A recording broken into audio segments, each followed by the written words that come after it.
couple of years ago, me and my family, we went to this nice and beautiful resort in Tunisia. To be honest, I'm not sure if it was in February or in March, but I do remember that the winter was really, really cold and dark in Sweden at that point. So we wanted to exchange and to be under the African sun and spend some lazy days at the pool. At the resort, after a couple of days, I realized that we were being watched. Everywhere we went, curious eyes were following us. And then it struck me that me and my children were the only guests at the resort who had dark hair and brown skin. All the other guests, they were light-skinned and had featured that you would probably define as Northern European. It became obvious to us that we were some kind of odd birds in this luxury cage. After a week, when I was on my way from lunch to the relaxation area at the pool, a man came up to me. He had this mischievous look on his face, as if he wanted to apologize even before opening his mouth.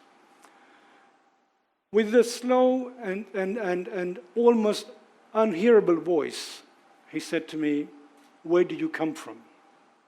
Now the thing is that I've learned the simple question, the simple answer to this question.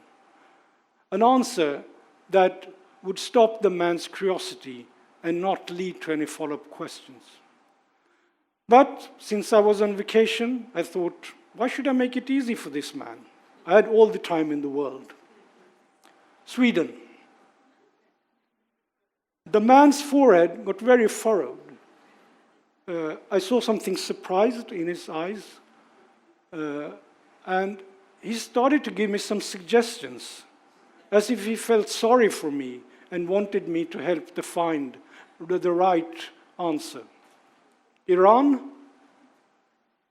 Israel? Turkey? Tunisia? Sweden? At that point, the man was not just confused. He was almost getting upset, because I think he was really, really sure that I was playing with him.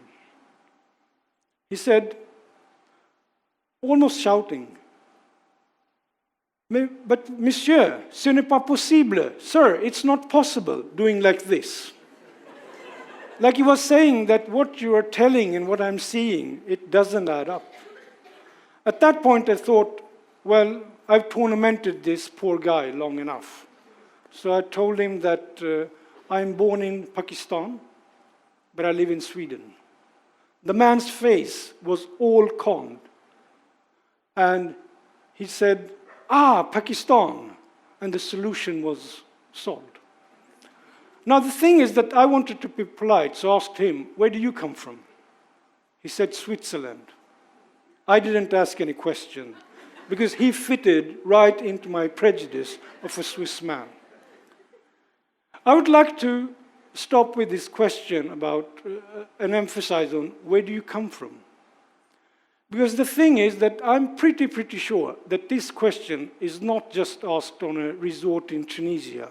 I'm sure that this question is more and more frequently asked around the world, especially in countries where the population has dramatically changed due to migration and globalization.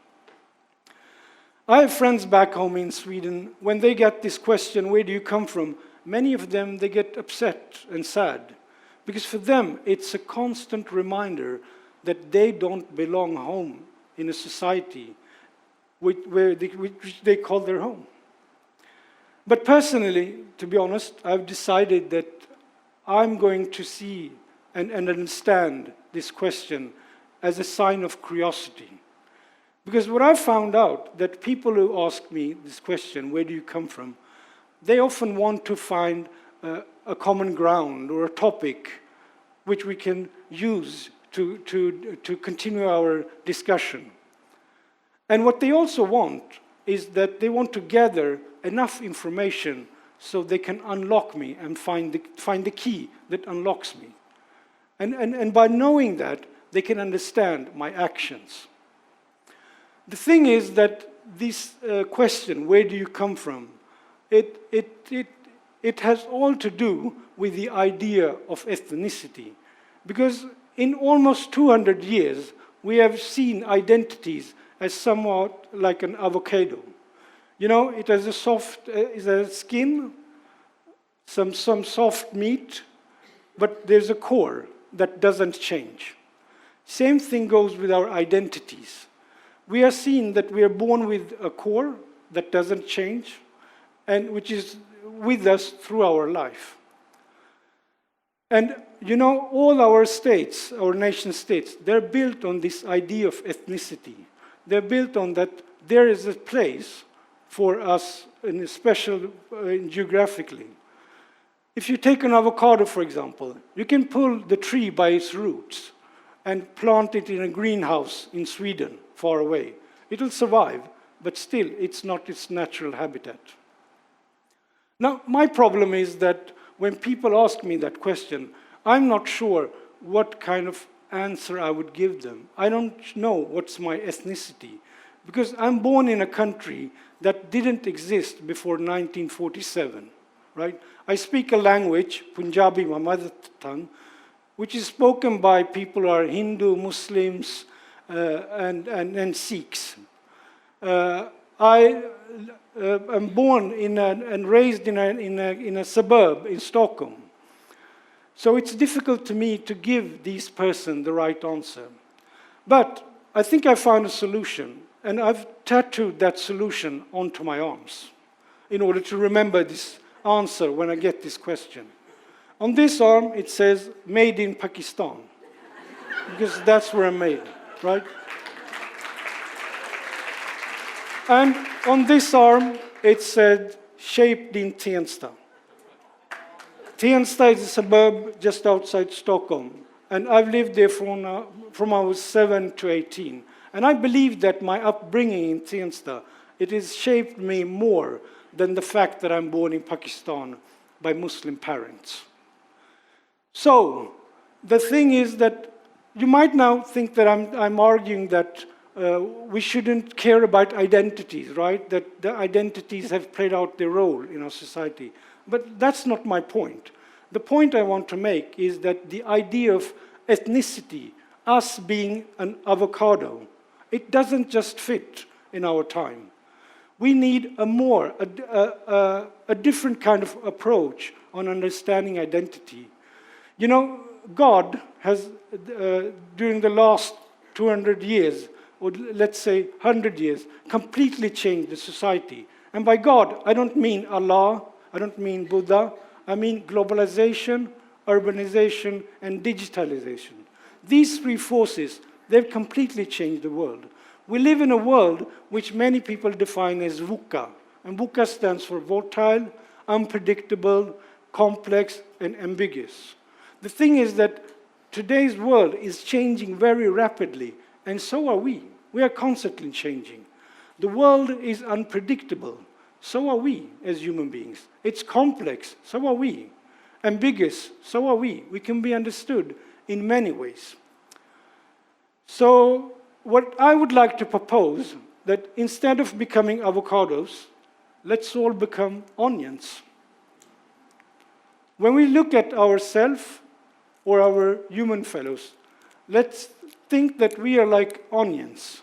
You know, an onion, it has different layers, right? When you peel off all the layers, what's left? Nothing. No seed, no core. It's the same thing with us human beings. Throughout life, we do different experiences. We move to certain places, we get education, we start different professions. So we grow different layers. And none of these layers are more true or more real than the other layers. And some layers have we chosen, others not, like where we are born, skin of our color, and some layers will stay with us throughout life. Other, they will just vanish, right? So let's all be a little more like onions. And instead of asking the question, like the man did on this Tunisian resort, where do you come from, in order to identify someone's core, let's start to ask, who are you at the moment, in order to identify which layers that are relevant for the context that we are in. Thank you.